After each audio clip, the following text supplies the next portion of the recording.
예, 드디어 요한계시록 이제 20장까지 왔습니다. 이제 21장, 22장이 남겨져 있고요. 오늘 20장은 요한계시록 전체에서 본다면 이제 결론 부분에 해당되는 부분입니다. 오늘 20장을 크게 이제 두 부분으로 나누면은 1절부터 6절까지는 이제 천년 왕국에 대한 얘기가 나오고요. 7절부터 15절까지는 최후 전쟁과 이제 우리 소위 말하는 백보자 심판이라는 그 최후 심판 이야기가 나오게 됩니다. 제 입에서 드디어 최후란 말이 나왔습니다. 최후. 그러니까 제가 그 전까지는 최후란 말을 한 번도 쓰지 않았습니다. 마지막이란 말은 제가 썼지만은 최후란 말을 쓰지 않았습니다. 정말 이 사단과의 최종적인 싸움이 있고 또 최종적인 이 결말 이후에 최종적인 심판이 이제 남겨져 있다, 시작된다, 그런 말이죠. 제가 또 말씀드리겠지만은 이 최종 심판은 모든 인류, 그러니까 창세로부터 지금까지 이 땅에서 태어나서 살았던 모든 인류가 다 받는 심판이에요. 그러니까 뭐 원신들도 다시 일어나서 다시 받는 그런 심판입니다. 다시 그 부활해서 심판대 앞에 서게 되는 그런 최종적인 심판이 그 백보자 심판입니다. 그래서 이 사단이 최종적인 전쟁을 통해서 완전히 이제 불바다에 이제 던져지고 또 인류의 최종적인 심판이 이게 다뤄지는 이 백보자 심판이 다뤄지는 20장 7절부터가 사실상 최후의 먼 미래에 언제인지 모르겠지만 그 미래의 이야기예요. 미래의 이야기. 그러니까 예수님의 재림 이후에 이루어지는 계시록이 말하고 있는 그 예언하고 있는 미래의 이야기라는 거예요. 그리고 당연히 자연히 20장 6장까지의 이야기는 미래의 이야기가 아닙니다. 미래의 이야기가 아니고 지금 우리가 살고 있는 이 시대, 현재 진행 중인 이 시대 상황, 그러니까 성경의 언어로 이야기하면 마지막 시대, 종말의 시대, 조금 더 풀어서 얘기하면은 예수님이 십자가에 달리셔서 사망 권세를 이기신 순간부터 예수님이 다시 오시는 재림 전까지의 시대, 그걸 마지막 시대라고 얘기하는데 그 시기까지가 바로 20장 6절까지가 그 시기라는 거예요. 네. 제가 계속 강의하면서 계속해서 강조해서 반복해서 말씀드린 것이 지금이 마지막 시대고 이 마지막 시대는 먼 미래가 아니라 바로 2000년 전 초대교회 성령이 강림하셔서 초대교회가 시작되고 그때도 마지막 시대고 1000년 전 중세 시대도 마지막 시대고 지금도 마지막 시대고 예수님이 다시 오시기 바로 직전까지도 마지막 시대고 다 마지막 시대예요. 그래서 요한계시록 1장에서 20장 6절까지 이 모든 게 다 마지막 시대다. 그래서 이 모든 말씀은 내가 이 땅에서 태어나서 살아가면서 내가 겪어야 되는 이야기, 내가 부딪혀야 되는 이야기, 이 시대의 모든 교회가 감당해야 되는 이야기라는 것이죠. 결코 먼 훗날의 미래의 예언을 하는 책이 아니다. 미래의 예언은 20장 오늘 본문 7절부터가 미래의 이야기지 나머지는 다 현재의 이야기다. 이걸 꼭 붙잡고 가시기 바랍니다. 그래서 예수님이 다시 오실 때까지는 우리가 이 계시록의 말씀을 붙잡고 이 믿음을 가지고 이겨야 된다. 사탄은 계속해서 제국의 논리, 힘의 논리, 또 문화의 논리를 가지고 우리로 하여금 하나님을 떠나서 믿음을 놓치고 우상 숭배를 하며 그렇게 살아가도록 자꾸 미혹하고 우리를 넘어지게 하고 우리를 굴복하게 만든다. 그러니까 거기서 끝까지 버티고 이겨야 된다. 이게 요한계시록의 주제예요. 그러니까 오늘을 살아가는 모든 성도들의 이것을 이겨나가야 된다. 이것이 주제입니다. 이거 놓치지 않으면은 요한계시록을 잘 이해하고 계신 겁니다. 제가 왜 이 말씀을 계속 강조 드리냐면은 오늘 20장 1절로 6절까지 나오는 이 천년 왕국에 대한 이야기가 나오는데 아직도 많은 우리 한국교회 또 세계에도 마찬가지죠. 많은 교회들이 이 천년 왕국에 대해서 잘못 이해를 많이 하고 있습니다. 뭐 이단들은 말할 것 없고요. 또 이단이 아닌 대부분의 어떤 교회들도요. 이 부분을 잘 모르고 해석을 잘 못하고 있는 부분들이 있습니다. 사실 이 요한계시록 20장 1절에서 6절까지의 해석을 어떻게 하느냐, 이 천년 왕국을 어떻게 해석하느냐에 따라서 사실 요한계시록 전체 해석이 다 달라져요. 다 달라지고 또 성경 전체의 해석이 달라집니다. 또 그뿐만 아니라 성경 전체 해석이 달라지니까 그 사람의 신앙의 색깔도 달라져요. 물론 저는 이게 그 해석을 잘못해서 신앙의 색깔이 달라졌다고 보진 않습니다. 그분의 신앙 색깔이 처음에 좀 달라서 그렇게 해석을 했다라고 저는 생각을 하지만은 그분 이렇게 해석하시는 분들은 성경이 이렇게 얘기하고 있으니까 나는 이런 신앙 색깔을 가지는 거야라고 얘기를 주장을 하시죠. 그래서 제가 먼저 이 천년 왕국에 대한 여러 가지 해석들이 있는데 이 해석에 대해서 좀 말씀을 드리려고 합니다. 그래서 그 중에서 가장 바른 해석, 소위 말하는 우리가 개혁주의 신학에서 얘기하는 오랫동안 이 해석이 바른 해석이다라고 얘기하는 것이 무엇인지에 대해서 좀 말씀을 드리려고 합니다. 먼저 이 천년 왕국이라는 것은요, 정확한 명칭은 아니에요. 오늘 본문에 보면 천년 왕국이란 말은 안 나오죠.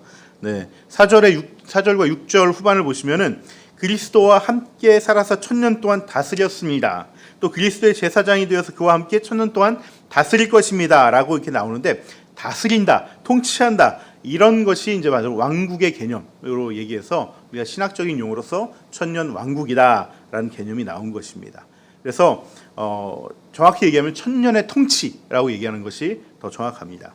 그런데 이 그리스도와 함께하는 이 천년의 통치가 언제 이루어지느냐, 이 시기에 대한 해석이 너무나 다 달라요. 시기에 대한 해석이. 사실 오늘 계시록 본문에는 명확하게 사실 나와 있지 않습니다. 그래서 이 부분에 대한 해석이 너무나 다 의견들이 분분합니다. 근데 이 의견들을 크게 두 가지로 나누면은 예수님의 재림을 기준으로 설명을 합니다. 그러니까 예수님이 재림을 하고 나서 재림을 전후로 천년의 통치가 있다라고 이제 나누는 것이죠. 그래서 재림을 하는데 재림을 먼저 하고 재림한 다음에 천년의 통치가 시작된다라고 보는 견해가 있고, 천년의 통치가 있은 다음에 재림이 온다 이렇게 보는 견해가 있습니다. 재림이 먼저 오는 것을 뭐라고 하냐면 전천년설이라고 해요. 전천년설. 우리 한번 PPT 한번 띄워주시겠어요? 전천년설과 크게 후천년설로 두 개 나누는데요. 그 다음 페이지 보시죠. 네, 전천년설은 예수님의 재림이 있은 다음에, 이 폰트가 왜 이 폰트가 됐지? 전천년설이 재림이 있은 다음에 천년 왕국이 있어진다라고 보는 게 전천년설이고요. 후천년설은 천년 왕국이 먼저 있은 다음에, 천년의 통치 기간이 있은 다음에 재림이 있다라고 보는 것이죠. 네, 먼저 그 전천년설 제가 설명해 드리면요, 예수님이 다시 오시고 나서 그 다음에 천년 왕국이 시작되는 거예요. 천년 왕국이 시작되는 거예요. 대부분 이렇게 이해들 많이 하시는 교회들이 있습니다. 그래서 예수님이 재림하시면은 예수님과 더불어서 이 천년간 통치가 이루어집니다. 그리고 천년이 거의 끝나갈 때쯤에 사단이 잠시 노임을 받아요.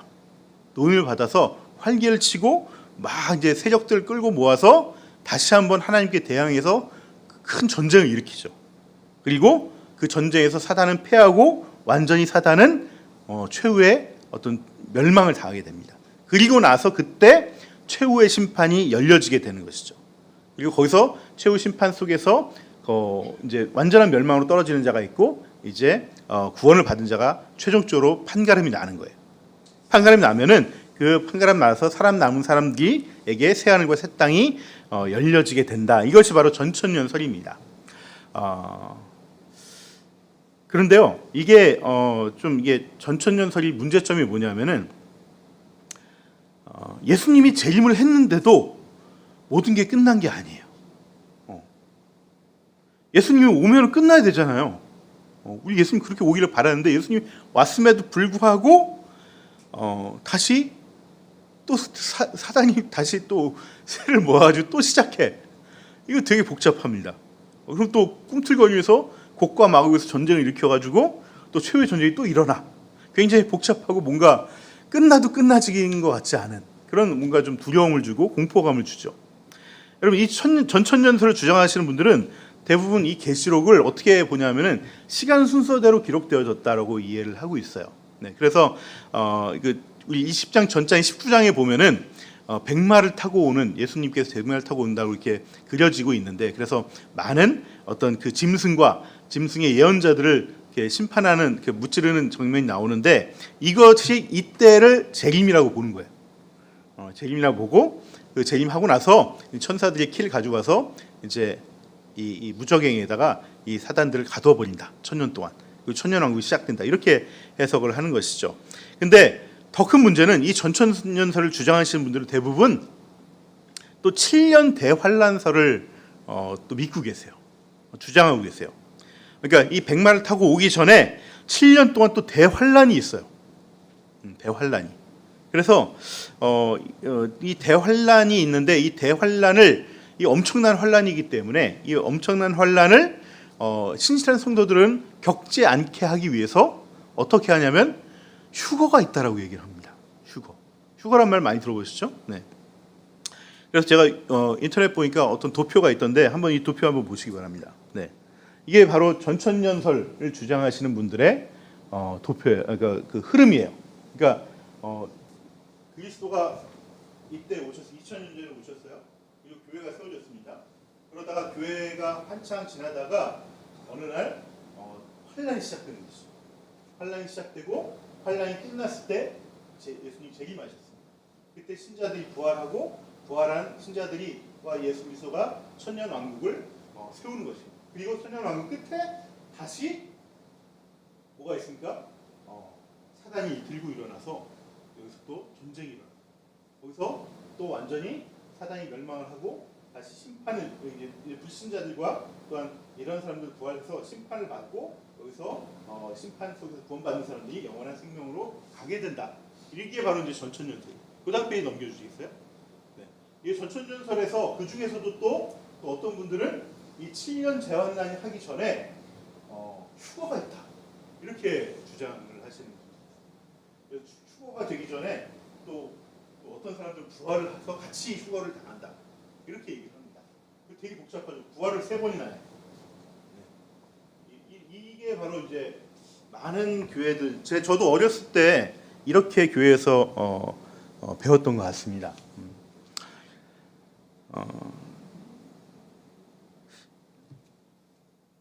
이게 사실은 굉장히 좀 복잡하게 하고 무엇보다도 이거는요 이단들이 이렇게 많이 가르쳐요. 이단들이 신천지도요 어떻게 가르치냐면은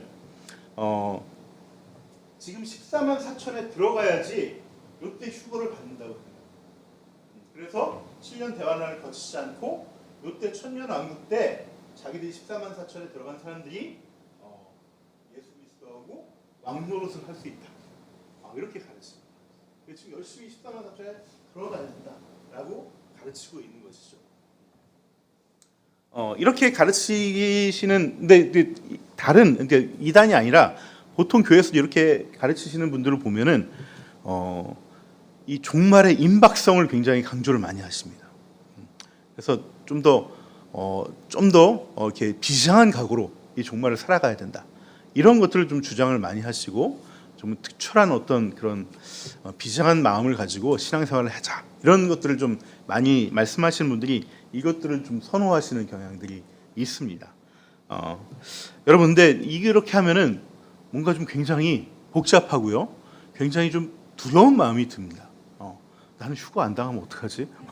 이 휴거란 게 어느 날 갑자기 일어나는 거예요. 그래서 자고 일어났는데 내 옆에 남편은 없어졌어.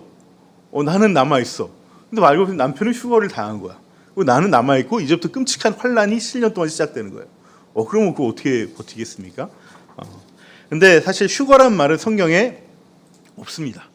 휴거란 말 자체가 없습니다. 이 휴거란 말이 나오게 된 이 결정적인 근거 구절이 사실 데살로니가전서 4장 말씀인데 이걸 좀 잘못 해석한 게 그것이죠. 데살로니가 4장 15절 17절 말씀을 한번 보시면은 15절에 이렇게 얘기합니다. 우리는 주님의 말씀으로 여러분에게 이것을 말합니다. 주님께서 오실 때까지 살아남아 있는 우리가 이미 잠든 사람보다 결코 앞서지 못할 것입니다. 왜 이 말을 하냐면요. 바울은요. 이 말을 할 때 살아남아 있는 우리가 하면서 자신을 포함시켰어요. 이 얘기는 뭐냐면은 이미 잠든 사람부터 결코 앞서지 못한다는 얘기는 뭐냐면 내가 지금 살아있다는 거예요. 살아있는데 살아있을 때 바울이 살아있을 때 예수님께서 다시 오신다라고 바울은 생각하고 있었어요. 믿고 있었어요. 그래서 진짜 열심히 선교를 했어요. 물론 그러지 않아도 열심히 선교하셨을 뿐이지만은 그렇게 열심히 선교하셨던 이유 중에 하나는 자신이 살아있을 때 주님이 다시 오실 줄 알았어요. 그래서 이분이 이 교회를 세워 나가실 때 한 교회를 세우고 나서 한 교회가 완전히 뿌리 내리기 전에 다른 도시로 또 갑니다. 보통 개척을 하면은 한 몇 년 걸리잖아요. 이 뿌리 내리려면. 근데 뭐 한 6개월 하시고 다른 지역으로 가시는 거예요. 네. 그리고 거기서 알아서 또 이렇게 세워져 가죠. 근데 이게 굉장히 지금 생각해보면 되게 성급한다라는 느낌이 드는 것이죠. 근데 그렇게 하셨어요. 그 이유는 뭐냐면은 땅 끝까지 복음을 전하면은 주님이 오신다고 약속하셨기 때문에. 그때 그 당시에 땅 끝은 어디였냐면 스페인이었어요. 스페인까지 빨리 전해야 되는 거야. 부지런히 전하고 다녔던 거야. 그런데 그 전에 순교를 당하셨죠. 이 얘기는 뭐냐면은 이 말을 다시 얘기하면 사도 바울조차도 그 위대한 사도 바울조차도 이 마지막 재림에 대한 이해와 이 부활에 대한 이해가 완전하지 않다. 막연한 소망은 간절하게 하고 있지만 눈에 선하게 보이듯이 이해하고 있지는 않다는 것입니다. 스스로 3000층까지 경험했다고 말씀하셨지만 이 부활에 대한 또한 재림에 대한 어떤 명확한 계시, 어떤 명확한 문자로서 설명한 계시를 받은 것은 아니다라는 것이죠. 그 상황 속에서 그런 상태 속에서 지금 재림에 대해서 지금 설명하고 있는 거예요.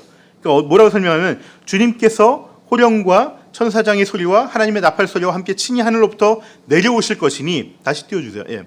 그리스도 안에서 죽은 사람들이 먼저 일어나고, 그러니까 예수 믿는 사람들 중에서 죽은 사람들이 순교당한 사람들이 먼저 일어나고 그 다음에 살아남은 우리가 현재 활동하고 있는 초대교회 성도들이 우리가 그들과 함께 구름 속으로 이끌려 올라가서 공중에서 주님을 영접할 것입니다. 이리하여 우리가 항상 주님과 함께 있을 것입니다. 항상 주님과 함께 있을 것입니다. 그때부터 계속 영원히 살아갈 것이다 라는 것을 말하고 있는 것인데요. 이 부분은 바울이 재림의 상황을 눈으로 봐서 문자적으로 정확하게 표현했다는 것이 아니라 사실 재림을 소망하긴 했지만은 이것을 당시의 초대교회 성도들이 이해할 수 있는 내용으로 표현한 것입니다. 뭐냐면은 사실 이 표현들은 당시에 일반적으로 쓰는 표현들이에요. 어떨 때 쓰는 것이냐? 바로 한 도시에 황제가 와요. 황제가 방문한다 그러면 엄청난 일이죠. 한 도시에 로마의 황제가 방문하면은 엄청난 일입니다. 그때 이런 표현을 씁니다. 황제께서 오시면은 우리는 마치 당신을 아련하러 이 성 밖으로 나가서 당신을 맞이할 것입니다. 근데 그게 황제를 맞이하러 우리는 하늘로 올라가는 그런 영광을 받는 것입니다. 그 표현을 합니다. 그리고 황제를 뭐라고 불렀을까요? 주님이라고 불렀어요. 이 주님이란 말은 예수님한테 처음 쓰여진 게 아니라 당시에 로마 황제한테 쓰는 말이 주님이에요. 그래서 이 로마 그 제국이 그리스도인을 핍박한 거예요. 왜 너는 황제한테 주님이라고 안 하고 예수님한테 주님이라고 하냐? 그래서 핍박을 한 거예요. 근데 그것을 빗대어서 지금 초대교회 성도들한테 이 주님을 황제처럼 묘사를 하고 있는 것이죠. 이 예수님의 재림을 마치 황제가 왔을 때 우리가 영접하는 것처럼 표현을 한 거예요. 그 영광된 순간이다. 예수님 재림했을 때의 순간이. 그걸 표현한 것인데 이거를 문자적으로 해석하면은 마치 우리가 공중에 들려 올라가서 예수님을 맞이하는 것처럼 이렇게 이해가 되는 것이죠. 그렇기 때문에 이걸 우리가 휴거라고 잘못 이해를 하는데 그렇지 않습니다. 요즘 이게 계속해서 이제 로마 제국 시대의 어떤 문서들이 이게 고증이 되고 이렇게 다시 해석이 되면서 이건 당시에 많이 쓰던 표현들이었구나라는 것을 이해가 되면서 이제 그러한 해석들은 이제 잘못된 해석들이다라는 것이 이제 많이 밝혀지게 된 것이죠. 그래서 결론은요, 이 전천년설, 휴거, 이 7년 대환란설은 전혀 성경적이지 않다. 이렇게 이해를 하시면 됩니다.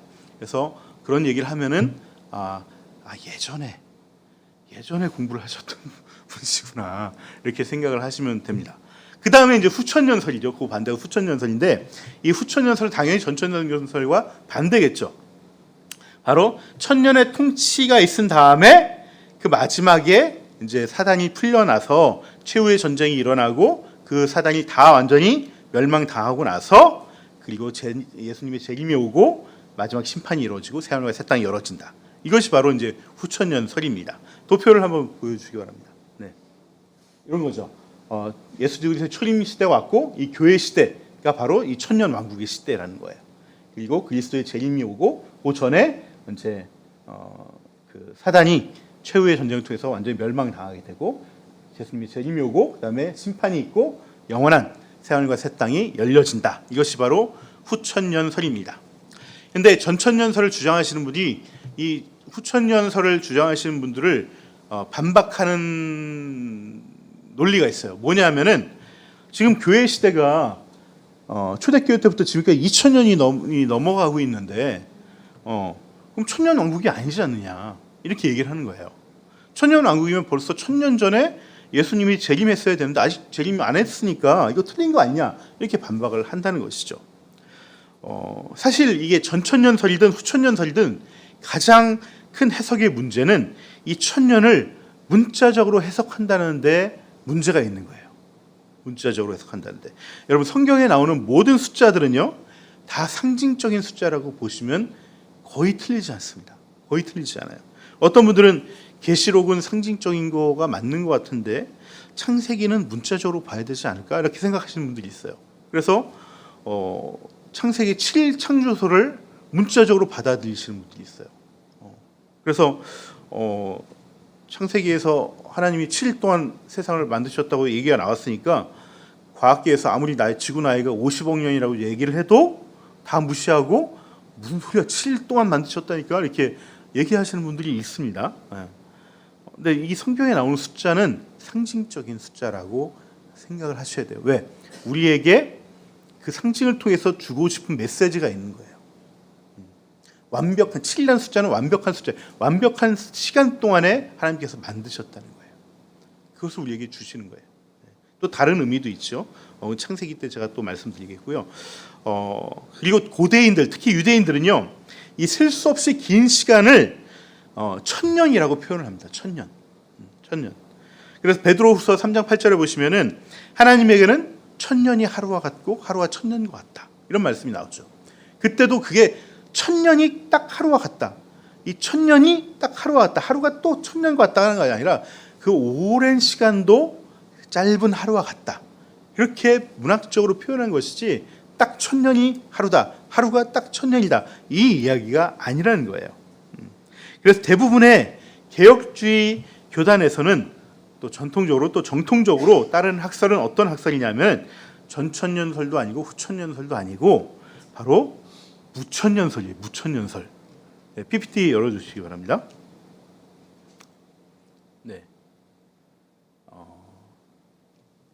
후천년설과 비슷하지만 이 교회 시대가 바로 천년 왕국의 시대예요. 그러니까 지금 우리가 살고 있는 이 시대가 바로 천년 왕국 시대라는 거예요. 근데 기간은 천년이 아니죠. 그러니까 천년 동안 오랫동안 지속이 된다는 거예요. 언제 끝날지는 몰라요. 그래서 무천년이에요. 무천년. 이 천년 왕국의 시기가 끝날 때쯤 언젠지 모르지만 그 재림 전에 이 사단이 잠시 놓이게 되고 또 최후 전쟁이 일어나고 재림이 일어나고 영원한 심판이 있고 영원한 하늘과 새하늘과 새 땅이 열려진다는 것입니다. 그러면 이렇게 말씀드리면 이런 또 생각이 들 수가 있습니다. 그럼 지금이 사단이 갇혀 있는 시기야? 이런 질문이 들게 되죠. 그런데 왜 세상은 이렇지? 이런 또 어떤 의문이 들게 됩니다. 당연히 이런 의문이 들어야지 정상입니다. 이게 이제 성경을 아무 생각 없이 읽지 않는 분들의 당연한 반응입니다. 이 부분에 대해서는 제가 지금부터 본문을 들어서 설명을 드리도록 하겠습니다. 우리 1절 한번 보시겠습니다. 나는 또 한 천사가 아비소스의 열쇠와 큰 사슬을 손에 들고 하늘에서 내려오는 것을 보았습니다. 아비소스란 말은 개역개정에서는 무적행이라고 이렇게 한자어로 번역을 했죠. 말 그대로 바닥이 없는 깊은 굴을 얘기하는 겁니다. 그 굴의 열쇠를 가지고 천사가 내려와요.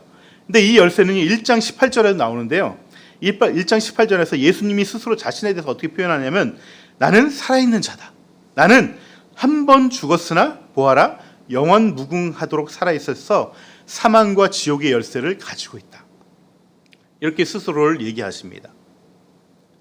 이 말은 우리 주님이 우리의 모든 영적인 세계는 물론이고 우리의 모든 물적인 세계의 주관자이고 통치자라는 것을 말하고 계시는 것이죠.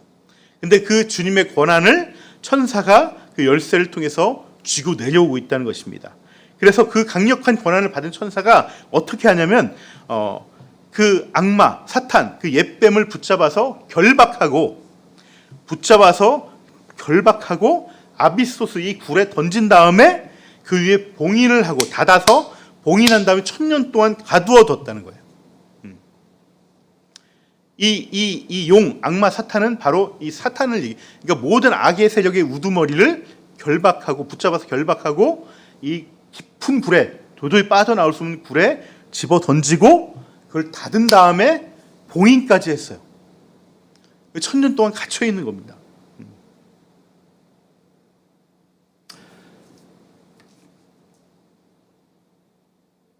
도저히 이 사람이 그렇게 됐다면 빠져나올 수가 없는 것이죠.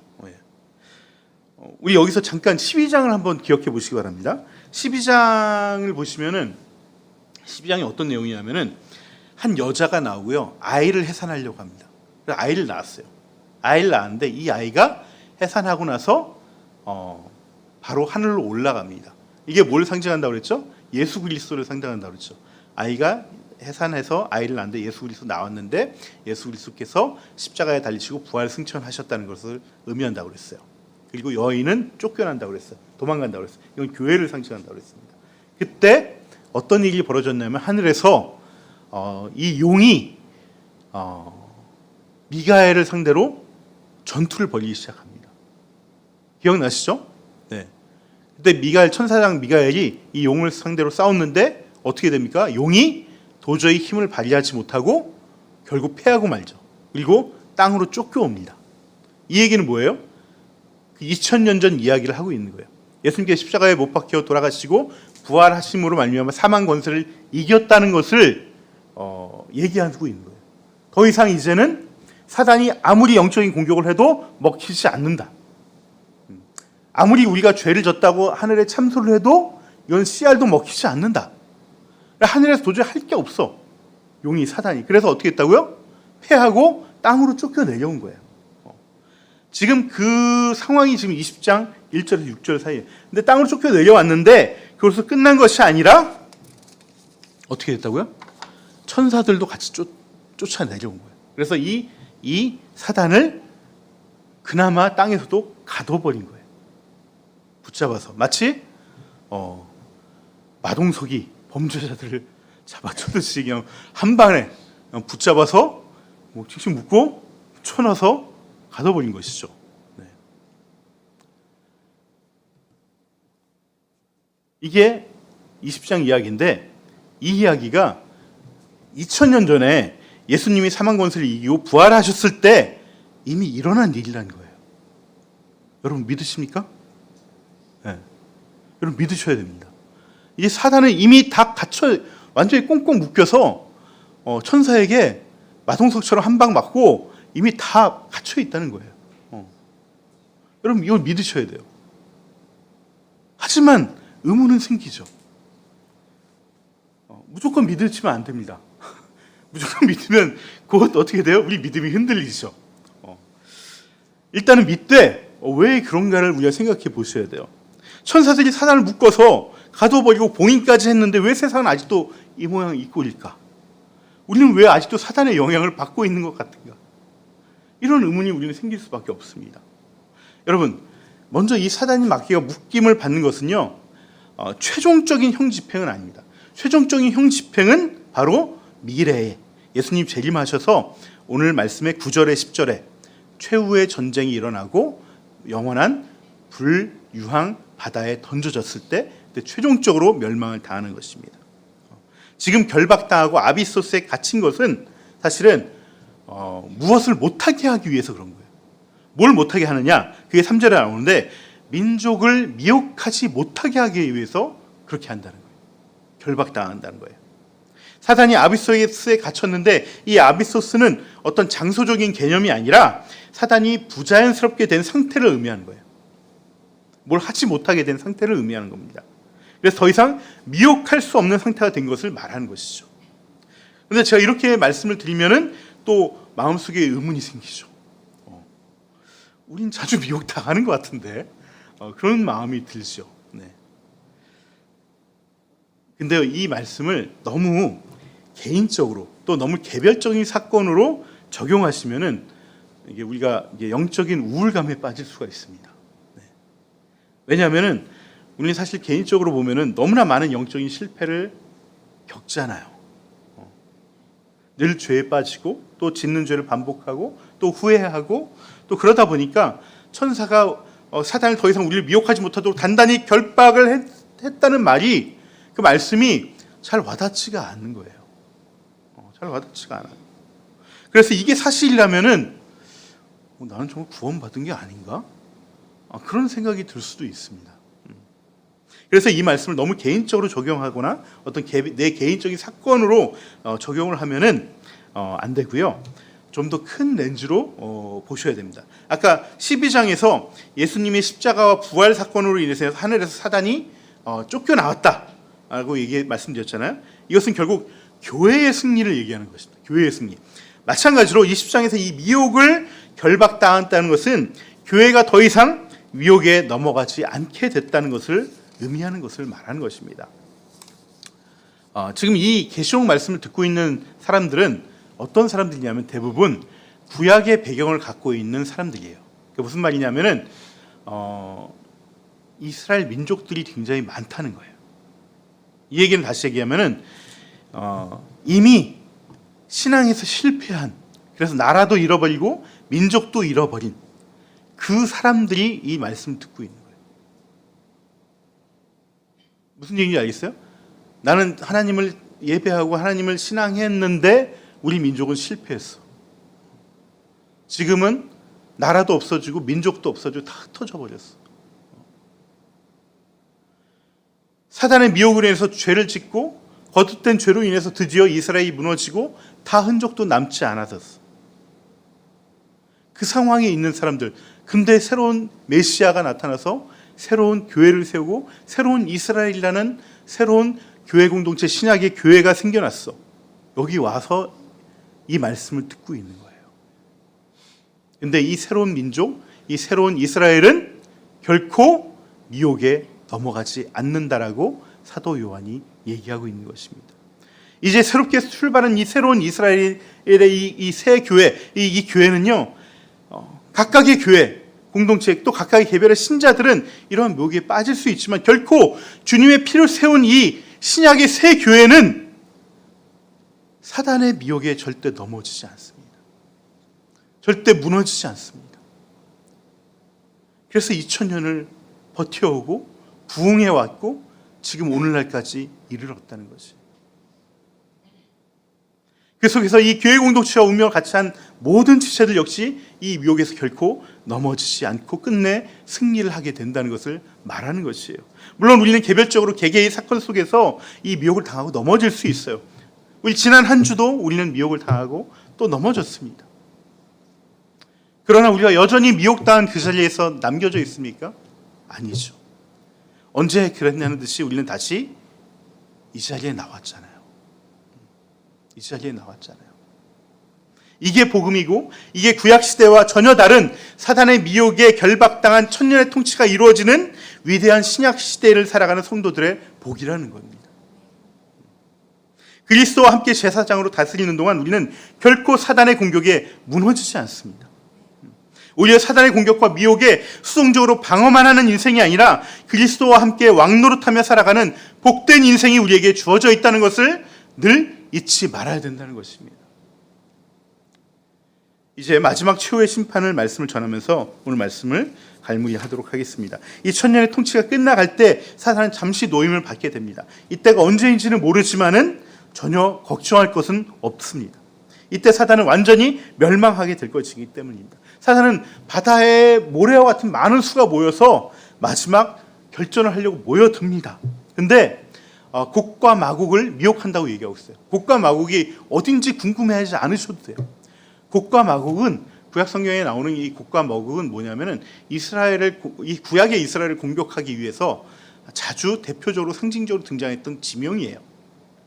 그러니까 신약하고는 전혀 상관없어요. 그냥 상징적으로 이스라엘을 공격하기에 모였던 그 지명이다라고 생각하면 됩니다. 지금 곡과 마곡이 아니다라는 것이죠. 그러니까 지명이 그 곡과 마곡이 어디다 자꾸 생각하시면 안 됩니다. 어떤 분들은 또 지금 인터넷 보니까 이 하마스 이스라엘 전쟁하는 거 보고 이게 또 마지막 전쟁에 또 이렇게 또 하시는 분들이 있는데 전혀 그런 얘기가 아니니까 그런 거에 전혀 귀담지 마시고요. 여러분, 근데 중요한 것은 이 마지막 전쟁이라고 수없이 많은 사단들이 모였다고 이렇게 얘기는 하지만은 이 요한계시록 내내 보시면은 이 사단들이 이 머릿수는 많아요. 이 양은 많은데 이 싸움은 우리가 보기에 너무나 싱겁게 끝나요. 그냥 싸웠다 하면 그냥 나자빠집니다. 오늘도 보시면은 그냥 한두 절에 간단하게 쓰고 맙니다.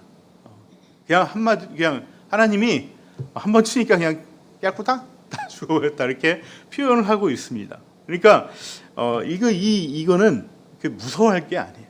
하나님이 한 방에 다 보내신다. 보이기는 무섭게 사단의 특징은 보이기는 무섭게 보이지만 별거 아니다. 그렇다는 것입니다. 우리가 진짜 두려워해야 할 것은 뭐냐면은 사실 그 사단이 멸망하고 난 다음에 있을 최후의 심판인 것이죠. 최후의 심판.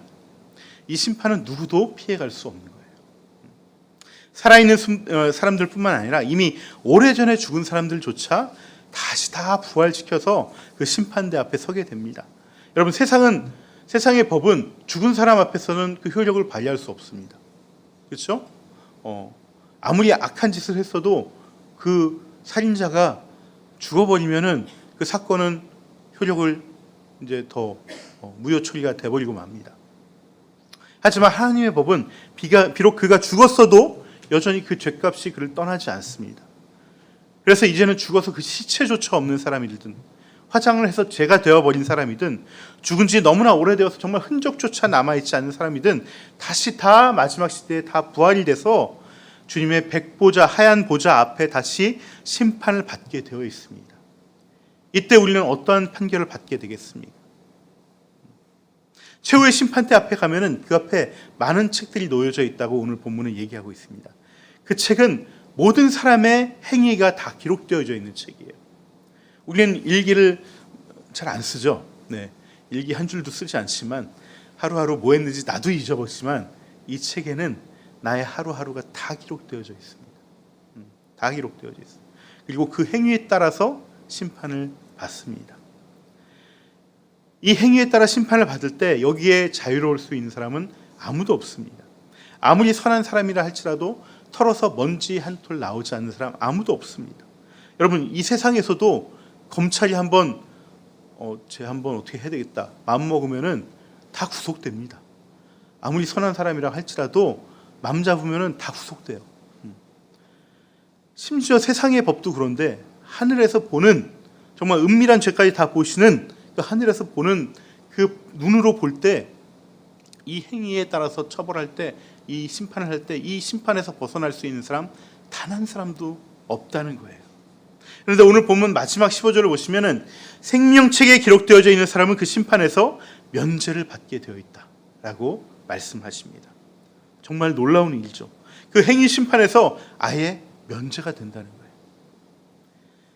하지만 여러분, 이 생명책에 그 이름이 기록되어져 있다.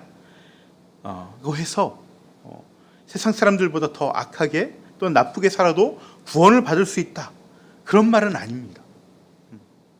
이 말은 완전히 잘못된 이해입니다. 예수를 믿는데 세상 사람들보다 더 악한 죄를 짓고 또 죄를 지어도 뻔뻔하게 살아가는 일 자체는 있을 수 없는 일입니다. 그거는 그냥 모순이에요, 모순. 예수 믿는데 그렇게 살아간다? 이건 예수를 안 믿던가 예수를 믿지 않는 것입니다. 이건 있을 수 없는 일이에요. 그 사람은 예수를 믿지 않거나 아니면 본인은 예수를 믿는다고 생각하지만 실제로는 믿지 않는 거예요. 교회를 다닌다고 하지만 실제로는 예수님을 믿지 않는 것이죠. 그럼 내가 정말 생명책에 기록되어 있는지 올라가 있는지 어떻게 알 수 있는가? 그것은 내 안에 예수님의 생명이 내 안에 있는지를 봐야 돼요. 예수님이 생명이 내 안에 있는지를 봐야 돼요. 예수를 믿어서 생명책에 내 이름이 올라가져 있는 사람이라면은 내 마음에 예수님의 생명과 그 생명책이 그냥 단순히 우리 세상의 어떤 장부가 아니라, 그건 실수할 수 있어요. 뭐 갔더니 내 이름이 없네요. 뭐 이럴 수 있습니다. 나는 아닌데 이름이 있네요. 그럴 수 있어요. 그런데 이 생명책의 이름과 내 안의 생명은 동기화되어 있어요. 생명책 이름이 있는데 내 안에 생명이 없을 수는 없다는 거예요.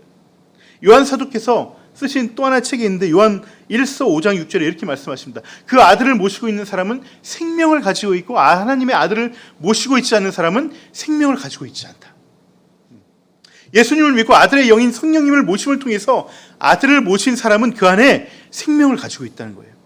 이 아들의 생명이 있는 사람은요, 어떠한 반응들이 일어나냐면, 이 생명이 필요한 곳, 이 생명을 필요로 하는 그 어떤 사람을 만나게 되면은 자연적으로 반응이 일어납니다. 이것이 영적인 본능이에요.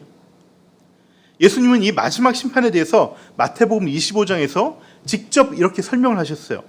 그때 구원받은 자와 멸망당하는 자를 이렇게 얘기하시는데, 그 기준이 뭐냐면, 줄인 자를 보았을 때 먹을 것을 주고, 목마른 사람에게 마시게 하고, 나그네 된 자를 영접하고, 벗은 자에게 옷을 입히고, 병들었을 때 돌보아주고, 옥에 갇힌 자를 찾아가 주었느냐? 이게 기준이라는 거예요. 이게 기준이에요.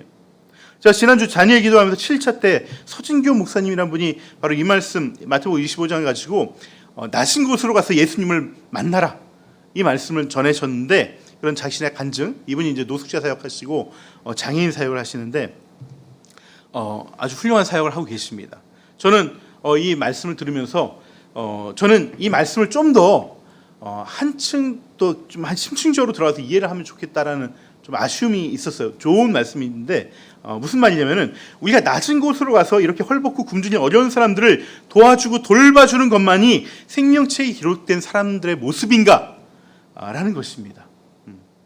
이 말씀을 문자적으로만 이해하면 주님은 이 굶주린 자, 헐벗은 자, 아픈 자, 갇힌 자를 통틀어서 그냥 이런 사람들을 하는 것이 그 기준이라고 우리는 이해할 수 있습니다. 하지만은 주님은 이 말 끝에 뭐라고 얘기하시냐면은 저는 그런 일을 한 적 없는데요 라고 하는 사람들에게, 아니야, 너희는 지극히 작은 사람 한 명에게 이 일들을 했어 라고 얘기하셨어요.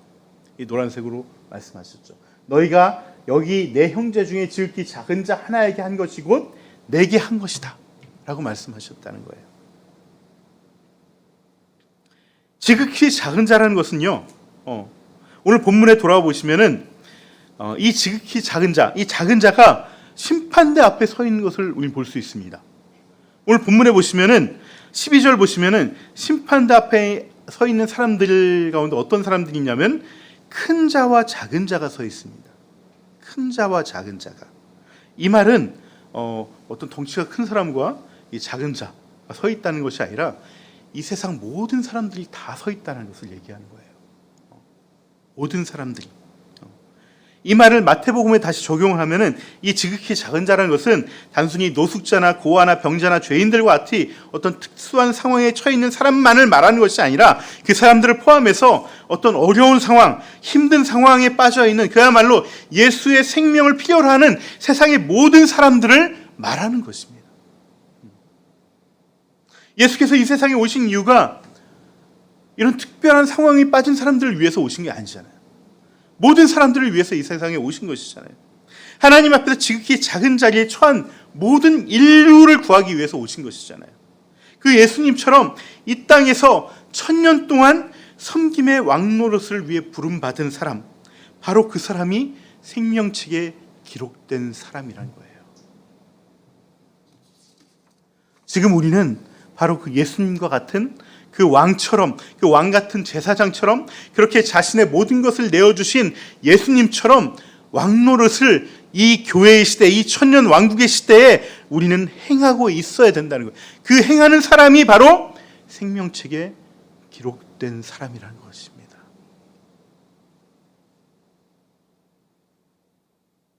그런 사람들이 내 가정에도 있고요,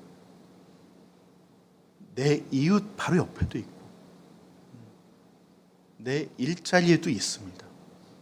작은 것 하나도 내가 그 사람이 무언가를 요청했을 때 거절하지 않고 힘을 다해 도와주려고 하는 마음. 이게 바로 생명을 주는 마음이에요. 더 나아가서 그 사람이 참 생명을 얻도록 그 사람의 영혼을 구원하려고 애쓰는 것. 그 영혼을 위해서 도와주는 것. 이것이 생명책에 기록된 사람의 마음이에요. 이 마음이 일어나고 있으면은 내가 그것을 잘하고 못하고는 두 번째입니다. 그 마음이 일어나고 있으면은 내가 생명책에 기록되어져 있는 사람이라는 것입니다.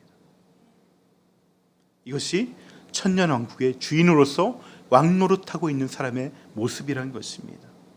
여러분, 오늘 본문 6절은 이렇게 왕노릇하며 살아가는 것을 첫째 부활이라고 얘기하고 있습니다.